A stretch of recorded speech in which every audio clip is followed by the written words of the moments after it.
Saat jam istirahat, ibu dan bapak guru sedang di ruang guru sambil menikmati cemilan. Lalu datanglah peserta didik yang sedih menahan tangis. Dia mengadu bahwa dia tak boleh bergabung bermain karena berasal dari kelompok ekstrakurikuler yang berbeda.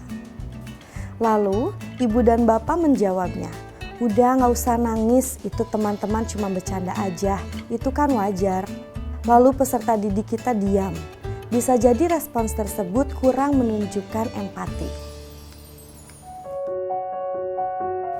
Ibu dan bapak guru, tadi sekilas ilustrasi respons guru yang mencoba menghibur peserta didik yang sedang menghadapi situasi yang kurang menyenangkan. Namun sayangnya kita tidak lebih dahulu berempati dengannya dan mendengarkan kekhawatirannya. Dalam video kali ini kita akan bersama-sama membahas mengenai empati. Empati adalah kemampuan untuk memahami pikiran dan perasaan orang lain dalam suatu situasi dari sudut pandang mereka, bukan sudut pandang kita sendiri. Psikolog Daniel Goleman dan Paul Ekman telah mengidentifikasi 3 komponen empati, yaitu kognitif, emosional, dan welas asih. Yang pertama, kognitif. Mengetahui perasaan dan apa yang mungkin orang lain pikirkan. Terkadang disebut juga sebagai pengambilan perspektif. Beberapa dari peserta didik mungkin merasa sedih dan cemas karena dipanggil dengan panggilan yang tidak menyenangkan oleh teman-temannya. Namun, karena hanya menggunakan empati kognitif, ibu dan bapak baru sampai pada tahap memahami perasaan peserta didik, belum sampai memberi solusi.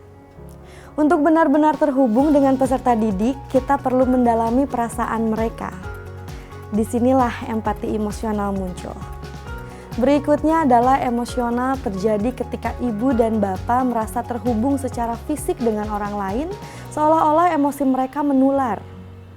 Jenis empati ini juga dapat meluas ke sensasi fisik. Hal itu yang menyebabkan kita bergidik ketika melihat orang yang kesakitan. Dalam hal ini, ibu dan bapak akan memposisikan diri dan mengalami perasaan yang dirasakan oleh peserta didik ketika dipanggil dengan panggilan yang buruk. Perasaan tersebut mungkin tidak identik karena setiap individu berbeda, namun dapat menghasilkan emosi yang sama. Selanjutnya, kita dapat menggunakan wawasan yang diperoleh dari empati kognitif dan emosional untuk mengembangkan empati welas asih. Dengan welas asih, kita tidak hanya memahami kesulitan seseorang dan merasa bersama mereka, tetapi secara spontan tergerak untuk membantu sesuai kebutuhan.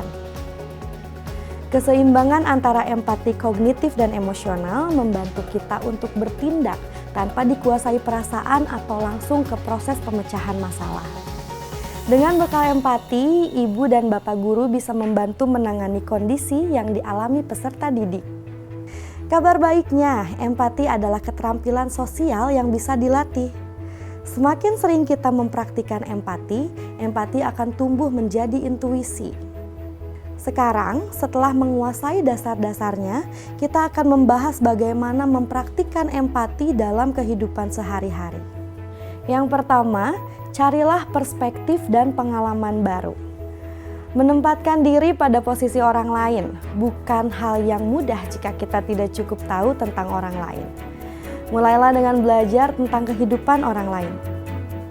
Guru bisa meminta peserta didik untuk mempelajari biografi tokoh dari latar belakang berbeda, mengundang narasumber dari berbagai latar, atau menjadi sukarelawan di organisasi sosial masyarakat.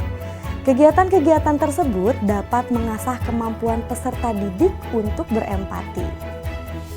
Yang kedua, ambil kesempatan untuk terhubung secara emosional dengan orang lain. Untuk menumbuhkan empati, hubungan harus berjalan 2 arah. Ketika ada peserta didik atau rekan guru yang terbuka tentang perasaannya, itu bisa menjadi kesempatan untuk lebih mengenal satu sama lain. Mendengarkan dengan aktif tanpa harus memberikan solusi kalau tidak diminta. Lalu kita dapat membayangkan atau memikirkan kembali saat kita memiliki perasaan dan emosi yang sama. Dengan sering mendengarkan aktif, kita dapat meningkatkan kecerdasan emosional. Yang ketiga, akui bias atau prasangka Anda. Kita semua memiliki bias bawaan yang seringkali berkaitan dengan ras, jenis kelamin, usia, dan sebagainya. Misalnya, kita menganggap orang dari suku tertentu pemalas atau pemarah. Hal ini dapat mempengaruhi tindakan kita kepada orang lain, misalnya menjauhi karena sudah mencap mereka pemarah. Bias semacam itu membuat kita kurang berempati dengan orang-orang dari latar belakang atau pengalaman yang berbeda. Mari merefleksikan bersama bias apa yang kita miliki. Dengan mengidentifikasinya, kita bisa lebih sadar akan diri sendiri dan orang lain. Itulah 3 tingkat empati dan 3 cara menumbuhkan empati. Sekarang waktunya ibu dan bapak berefleksi. Sudah sejauh mana kita memiliki empati kepada peserta didik kita? Sudah sejauh mana peserta didik mempraktikkan empati pada teman-temannya?